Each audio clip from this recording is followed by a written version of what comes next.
আসসালামু আলাইকুম সকল বন্ধুকে জানাই আন্তরিক শুভেচ্ছা। আমি নতুন একটি ভিডিও নিয়ে আসলাম আপনাদের জন্য।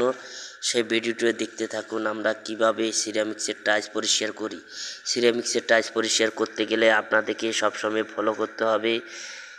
কী দিয়ে পরিষ্কার করবেন হয়তো জানতে পারতেছেন না কী দিয়ে পরিষ্কার করবেন।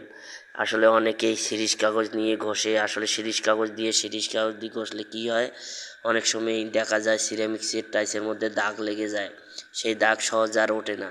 তা আপনারা ভাই কখনো সিরিজ কাগজ দিয়ে ঘষবেন না।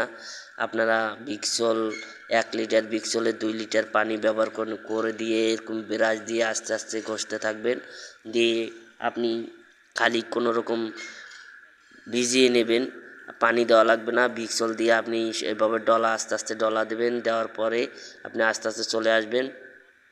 এইভাবে ব্রাশটা চুবিয়ে আপনি খালি সিরামিক্সের টাইলসটা ভিজার জন্য একটু পানি নিয়ে ভিক্সলের পানি নিয়ে পরিষ্কার করতে থাকবেন।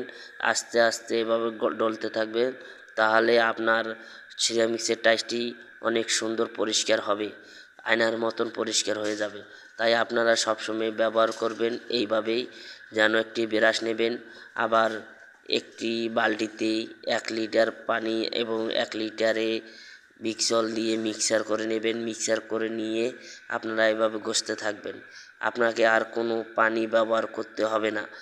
অনেকেই বেশি বেশি পানি দিয়ে ধুয়ে নেয়, ধোয়া লাগে না।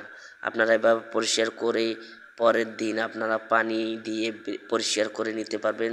তখনই দেখবেন যে অনেক সুন্দর পরিষ্কার হয়ে যায়। তাই অনেক সময় দেখবেন আপনারা এভাবেই সবসময় পরিষ্কার করবেন, অনেক সুন্দর পরিষ্কার হয়ে যায়।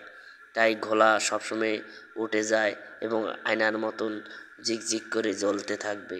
তাই সবসময় এভাবেই আপনারা ব্যবহার করবেন, তাহলে দেখতে পারবেন আপনাদের সিরামিক্সের টাইলসে আর কোনো ময়লা লেগে থাকবে না। সব ময়লা উঠে যাবে। যে কোনো ময়লায় লাগুক, সব ময়লা উঠে যাবে। তাই সবসময় আপনারা এটাই ব্যবহার করবেন, এভাবেই পরিষ্কার